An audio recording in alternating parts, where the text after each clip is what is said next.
लाडक्या बहिणींसाठी आताची मोठी बातमी. मुख्यमंत्री माझी लाडकी बहीण योजनेबाबतीत एक मोठी बातमी समोर येत आहे.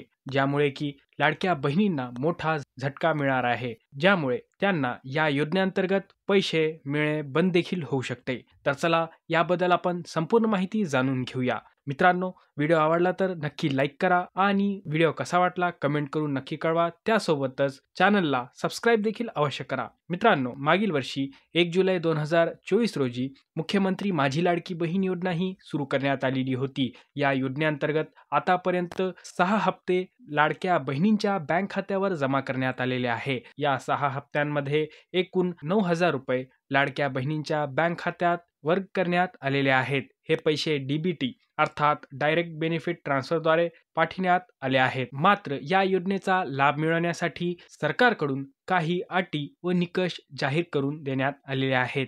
जे महिला लाभार्थी या अटींमध्ये बसत नाहीत त्यांना या योजनेचा लाभ दिला जाणार नाही. आता या बाबतीत एक मोठी बातमी समोर येत आहे. महाराष्ट्र सरकारने मुख्यमंत्री माझी लाडकी बहीण योजनेअंतर्गत एक मोठा निर्णय घेण्यात आलेला आहे. अलीकडेच सरकारने या योजनेतील लाभार्थ्यांची संख्या कमी करण्याचा निर्णय घेतला आहे. ज्यामुळे सुमारे 60 लाख महिला लाभार्थी या योजनेतून वगळण्यात येणार आहेत. राज्य सरकारच्या महिला आणि बाल विकास विभागाने मुख्यमंत्री माझी लाडकी बहीण योजनेसाठी जमा केलेल्या लाभार्थ्यांचा डेटा इतर सर्व सध्याच्या योजनांसोबत जोडण्याची प्रक्रिया सुरू केली आहे. जेणेकरून योजनांचा दुहेरी आणि चुकीचा लाभ घेणाऱ्या लाभार्थ्यांना या मुख्यमंत्री माझी लाडकी बहीण योजनेतून काढण्यात येईल. या प्रक्रियेमुळे राज्यातील 2.46 कोटी लाडक्या बहिणींपैकी किमान 25% लाभार्थी वगळण्याचा अंदाज व्यक्त केला जात आहे. त्यामुळे सरकारची दरमहा 900 कोटी रुपयांची बचत होईल असे सांगण्यात येत आहे. लाभार्थ्यांची संख्या कमी करण्यामागील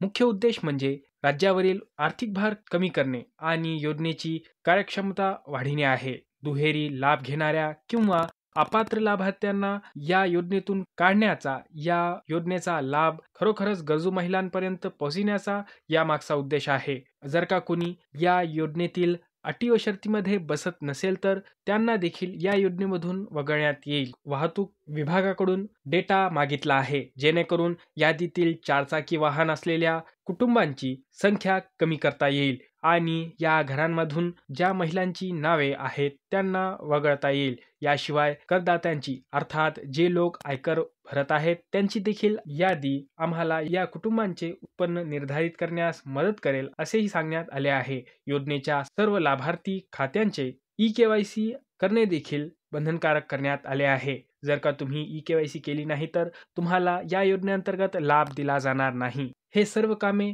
1 महिन्यात पूर्ण होईल असेही महिला आणि बाल विकास विभागाच्या अधिकाऱ्याने सांगितले आहे. महिला व बाल विकास विभागाच्या अधिकाऱ्याने सांगितल्याप्रमाणे या लाडकी बहीण योजनेच्या लाभार्थी यादींची छाननी करण्याची प्रक्रिया ही गेल्या वर्षी 28 जून आणि 3 जुलै रोजी विभागाने जारी केलेल्या सरकारी ठरावानुसार करण्यात आली होती.